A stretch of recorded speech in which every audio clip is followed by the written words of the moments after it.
One of the five things I want to share with you about transforming 2020 for yourself is the first thing that's critically important is pay attention to who you surround yourself with. Who are you spending your most time with? Take a look at your text messages and see the five most common people you're text messaging. See the people you interact with most in social media. Those are going to be critical things to see for you. Who are you spending your time with? And are they really the people that you want to, that are going to help you and support you and challenge you to go to that next level? Because unfortunately, the people who you are around with the majority of the time are going to be individuals that are going to interfere with your presence of where you want to go. They will create a lobster effect. Humans do this. Unfortunately, it just happens. It happens in lobsters, and humans do the same thing. Where if there's three lobsters in a tank and one of them says, I'm done with this life, I want to hop out of this tank and see what's out there. Yeah, I may risk my life and die, but guess what? It's going to be worth trying. When they start to make the climb to get out of that tank, the two other lobsters are going to come in and try to pull you down. And so if you don't, and the reason why I love this story is because if you don't have people in your life uplifting you, helping you feel good, challenging you, and helping you become the best version of you, you better pick out different people. And guess what, though? If you don't have people, you're like, man, I don't know. I don't have anybody that really can help me.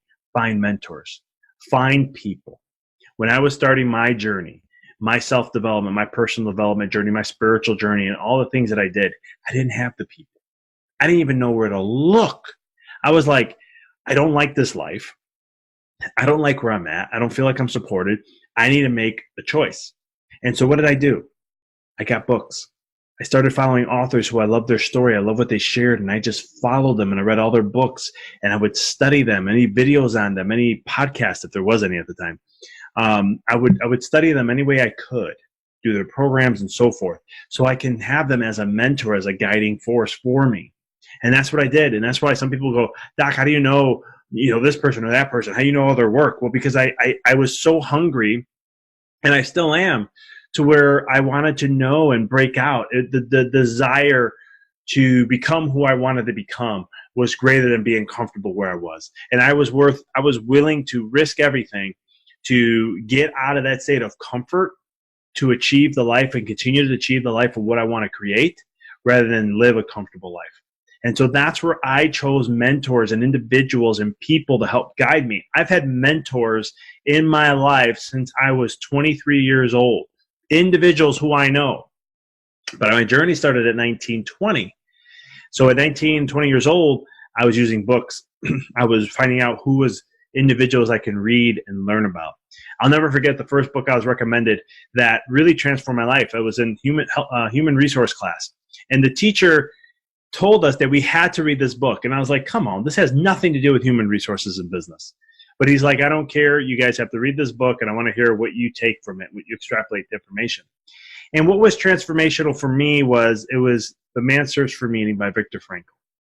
And that book really summed up a lot of things in my life at that moment and really made a big pivotal change to help me go search for what I wanted.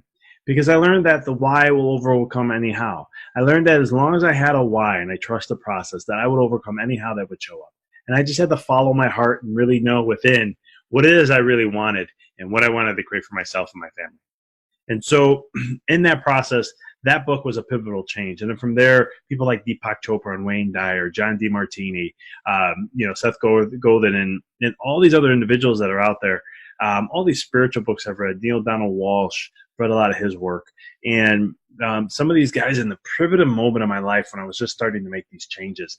And then listening to guys in the chiropractic realm like Jaleel LaMarche, Dr. Jaleel LaMarche, and Dr. Fabrizio Mancini.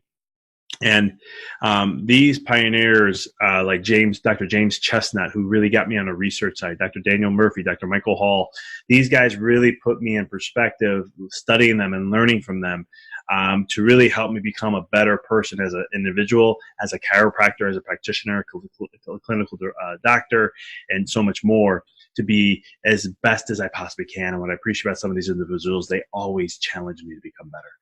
And so if you don't have a mentor, find mentors in 2020 and beyond, and really focus on working with them and learning from them so you can grow, expand, evolve to be who you want to become. If you already have great friends, continue to utilize them and work together with each other to help support each other grow, to go to those next levels that you want, because this life is short, folks, and the people that you surround yourself with can either help bring you up or bring you down, and you have to be very critically clear on who's around you. I did a lot of cleansing in my life, a lot of cleansing. I've had a lot of friends. I have a huge family, and I had to close doors on a lot of things to really pinpoint what it is I really needed to get to certain levels. I needed that support. I didn't need people putting me down or holding me back or thinking I'm crazy for what I want to create or whatever it may be. I wanted individuals who are like, hey, you know what? This is what my vision is. This is what I would love to create. And, I'm just asking, can you support me? And if I ask questions or if I'm in a down moment or a hard moment, you're there for me. And the vice versa, I will offer the same, and I can support you in any way I possibly can so that you can live the life you want to live and create what you want to create, but the same token be for me. And I have friends who challenge me. I have friends we think totally opposite, but their way of thinking helps me see outside my box and helps me see an image of where they come from, so then I learn to be more well-rounded.